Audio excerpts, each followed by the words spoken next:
साथियों, अगर कोई भी व्यक्ति आपके ऊपर झूठी एफआईआर दर्ज करा देता है, यानी कि फेक एलिगेशंस लगा देता है, तो इसको बचाव को लेकर के आपको क्या करना होगा? क्या पुलिस आपको तुरंत प्रभाव से गिरफ्तार कर लेगी? क्या पुलिस जो है वो आपको उठा लेगी अगर कहीं पर भी आप काम कर रहे हैं? लेकिन कानून में इससे बचने के लिए क्या प्रावधान है, क्या प्रोविजंस हैं? आपको क्या करना होगा? सबसे पहले आपको जो है वो मैंडेटरी किन चीजों की तरफ आपको भागना होगा? क्योंकि कोई भी व्यक्ति आपको राजनीतिक रंजिश के कारण, पॉलिटिकल प्रेशर के कारण या फिर अन्य किसी वो कोई बहस निकालना चाहता है और आपके ऊपर झूठी एफआईआर दर्ज करा देता है, तो आप पुलिस थाने मत जाएं। कम से कम अगर पुलिस वाला आपको बुलाता है तो आप थोड़ा डिले कर दीजिए।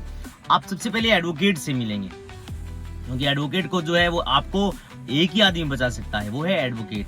या फिर आपको कोई पॉलिटिकल अप्रोच आपको जो है वो बचा सकती है। अगर आपकी पॉलिटिकल अप्रोच नहीं है, प्रत्येक एक व्यक्ति की पॉलिटिकल अप्रोचेज जो है वो नहीं होती, और होने के बावजूद भी कई बार जो है वो लीडर जो है वो मदद नहीं करते, तो आपको अपने बचाव के लिए क्या करना चाहिए? एफआईआर हो गई, पुलिस थाने से कॉल आया है, या आपको अंदेशा है कि आपके ऊपर झूठी एफआईआर दर्ज हो गई, सबसे पहले बचाव के लिए आप क्या करेंगे? एडवोकेट से मिलेंगे। एडवोकेट से आप सर्टिफाइड कॉपी लेंगे उस एफआईआर की, क्योंकि ये प्रोविजन है कानून के अंदर कि पुलिस थाने में एफआईआर दर्ज होने के बाद 24 घंटे के अंदर संबंधित पुलिस थाने के संबंधित कोर्ट के अंदर, आप उस कोर्ट के अंदर जाएंगे, जो पुलिस थाना का जो कोर्ट लगता है, वहां पर आप जाकर के एडवोकेट से मिलेंगे। एडवोकेट साहब जो है वो आपकी एफआईआर जो आपके ऊपर हुई है उसकी सर्टिफाइड कॉपी निकालेंगे। ध्यान रहे, मोबाइल से अगर आप कॉपी निकालेंगे तो वो कॉपी जुडिशरी में आप एज ए डॉक्यूमेंट्स के रूप में नहीं लगा सकते, इसलिए सर्टिफाइड कॉपी चाहिए, यानी कि कोर्ट की मोहर लग करके तब जाकर के वो आपको कॉपी मिलेगी। वो वकील साहब दिलवा देंगे अगर आपको पता नहीं है तो सबसे पहले आप उसमें देखेंगे कि आपके ऊपर जो एलिगेशंस लगाए हैं सामने वाले ने, वो एलिगेशन कॉग्निजेबल क्राइम है या नॉन कॉग्निजेबल क्राइम है। यानी कि मैं बताता हूं आपको, कॉग्निजेबल क्राइम वो अपराध होते हैं जो संज्ञेय प्रकृति के होते हैं, जिनमें पुलिस आपको तुरंत प्रभाव से गिरफ्तार कर लेती है। नॉन बेलेबल है कि नहीं, यानी कि जमानती है कि नहीं, नॉन कॉग्निजेबल और नॉन बेलेबल।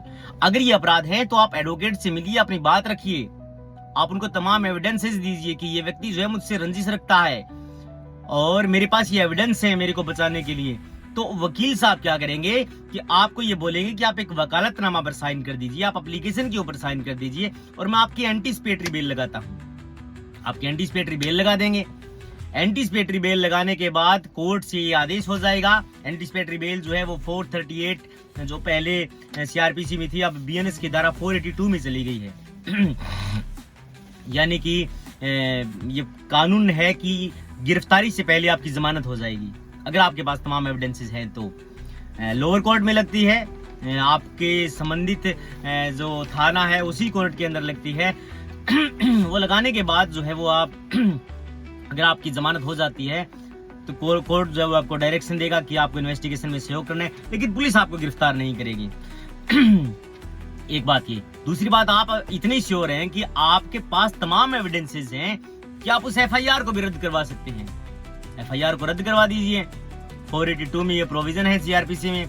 अब 482 जो है वो चली गई है 528 बीएनएसएस में। तो आप हाई कोर्ट में जाइए, हाई कोर्ट में ही प्रोविजन है कि आपकी एफआईआर हाई कोर्ट चाहे तो रद्द कर सकता है। इनहेरेंट पावर है हाई कोर्ट के पास आपकी एफआईआर रद्द करने को लेकर के। उसके बाद आपकी एफआईआर रद्द हो जाएगी। लेकिन मेनली मैं आपको जो बता रहा हूं वो ये बात है कि आप जो है वो पुलिस थाने के अंदर अगर आपको कॉल आता है, अंदेशा हो जाता है कि ये व्यक्ति मुझसे राजनीतिक रंजिश रखता है और इसने एफआईआर दर्ज करवा दी है, तो आप सबसे पहले एडवोकेट साहब से मिलेंगे। वकील साहब जो है वो आप जो एफआईआर जो हुई है उसकी कॉपी निकलवाएंगे और अग्रिम जमानत लगाएंगे, यानी कि एंटीसिपेटरी बेल। उसके बाद आपको क्या करना है? पुलिस चाहे तो जिसने झूठा मुकदमा दर्ज कराया है उसके ऊपर आईपीसी की धारा 182, 211 जो पहले दर्ज होता था वो चला गया है 217 और 248 में। पुलिस चाहे तो जो अप्लीकेंट है जिसने एफआईआर दर्ज करवाने के लिए आपके ऊपर फेक एलिगेशंस लगाए हैं, पुलिस चाहे तो उसके ऊपर भी एफआईआर दर्ज कर सकती है। अब पुलिस से कैसे करवाना है ये काम? पुलिस तो अपनी मनमर्जी से सिलेक्टिव काम करती है। इसीलिए आपको अगली लड़ाई लड़नी है, आपको सीनियर ऑफिसर्स को बोलना है। अगर पुलिस नहीं माने तो आपको सीनियर ऑफिसर से बोलना है कि ये व्यक्ति जो है मुझसे राजनीतिक रंजिश रखता है और जो है इसने मेरे खिलाफ फेक एलिगेशंस लगाए हैं। इन्वेस्टिगेशन ऑफिसर मुझे पकड़ना चाहता था, मैंने एंटीसिपेटरी बेल ली है, कोर्ट से डायरेक्शन है, तो डेफिनेटली आप उसके ऊपर भी कार्रवाई करा सकती हैं। जिसने आपके ऊपर जो है फेक एलिगेशंस लगाए हैं, अगर पुलिस थाना चाहे तो डेफिनेटली उसके ऊपर भी एफआईआर दर्ज कर सकता है।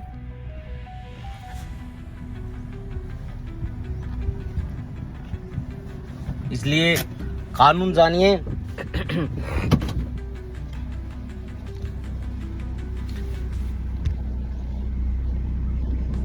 अगर पुलिस थाना चाहे तो डेफिनेटली उस व्यक्ति के खिलाफ भी एफआईआर दर्ज करा सकता है। इसलिए बी अवेयर, कानून जानिए, सीखिए, बेहद जरूरी है आपके लिए। आप कभी भी एक्सक्यूज नहीं दे सकते कि मुझे तो पता नहीं था कि ये कानून है और मैंने ये अपराध कर दिया इसलिए मुझे माफी दी जाए। ऐसा कोई प्रोविजन नहीं है। सभी के दिमाग में कानून है। आपको पता है कि ये चीज चुराना अपराध है, आप कैसे जस्टिफाई कर पाएंगे कि ये अपराध नहीं है? बताइए। आप तो कह देंगे मैं तो मजाक कर रहा था सर, कहीं पर चोरी हो गई, आपने चोरी करी है, आप तो कह देंगे। ऐसा नहीं है, आप समझिए चीजों को।